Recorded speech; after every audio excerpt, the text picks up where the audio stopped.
जिसका शीर्षक है त्यागी पेड़। त्यागी का मतलब होना त्याग करना।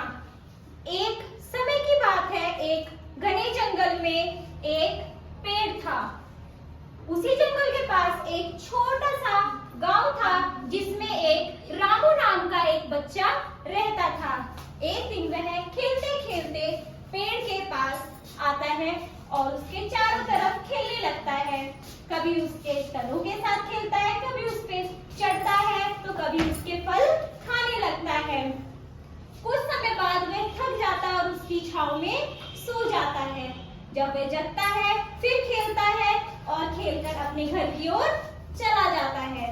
फिर कुछ समय के बाद वह बच्चा दोबारा से उस पेड़ के पास आता है और पेड़ उसे देखकर खुश होता है और कहता है कि आओ रामू बेटा, मेरे साथ खेलो।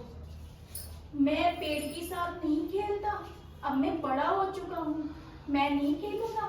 लेकिन मुझे एक सामान चाहिए आपसे, मुझे खिलौने चाहिए, मुझे पैसों की जरूरत है। मेरे पास खिलौने तो नहीं है, ऐसा करो तुम मेरे फल तोड़ कर ले जाओ और बाजार में इन्हें बेचोगे तो आप फिर पैसों से खिलौने ले लेना।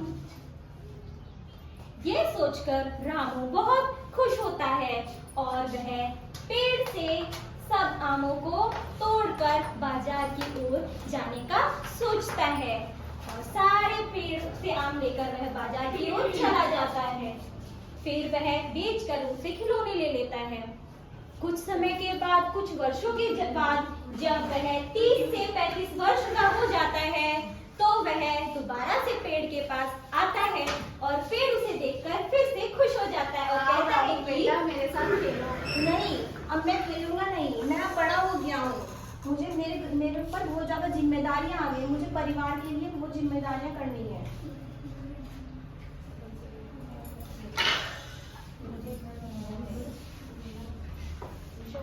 वह कहता है कि मुझे अब घर बनाना है। रामू कहता है पेड़ से ये बात कि मुझे अब अपने लिए घर बनाना है। तो पेड़ क्या कहता है, सुनो। मेरे पास घर तो नहीं है, ऐसा करो कि मेरे शाखाएं काट कर ले जाओ, उससे अपना घर बना लो।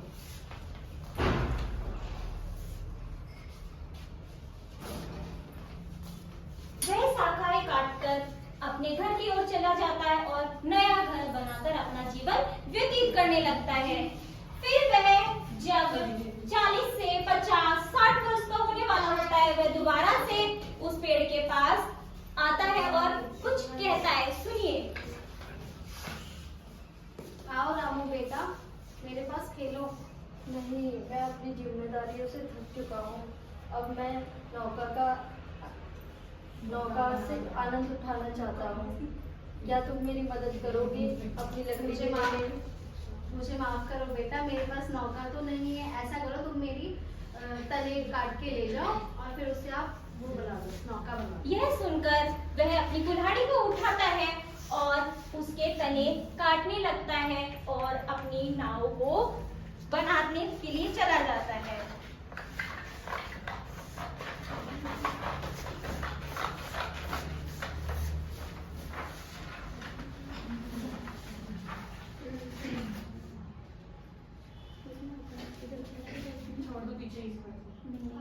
कान पे लगा हुआ है, छोड़ दो।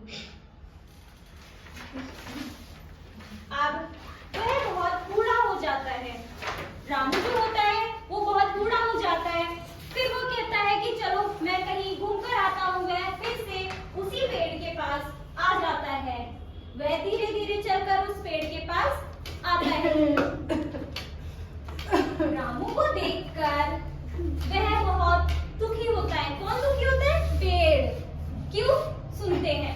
बेटा, आज तो मेरे पास कुछ भी नहीं बचा तुम्हें देने के लिए। मैं भी बहुत बूढ़ा हो चुका हूँ। अब तो मेरे पास आम भी नहीं बचे हैं तुम्हारे मेरे लिए। पास भी दांत नहीं है तुम्हारे आम खाने के लिए। अब तो शाखाएं भी नहीं बची हैं तुम्हारे खेलने के लिए।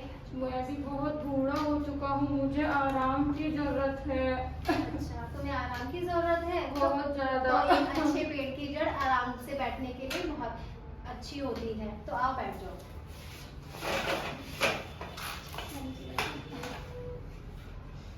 यह देखकर वह पेड़ बहुत रोने लगता है क्योंकि उसने अपना इतना त्याग किया और अंत में भी वह उसके काम आया।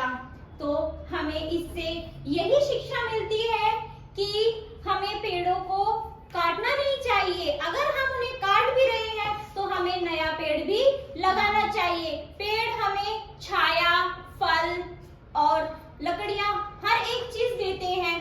तो मैं आप सभी से एक ही अनुरोध करना चाहती हूँ, अगर आप पेड़ों को लगा नहीं सकते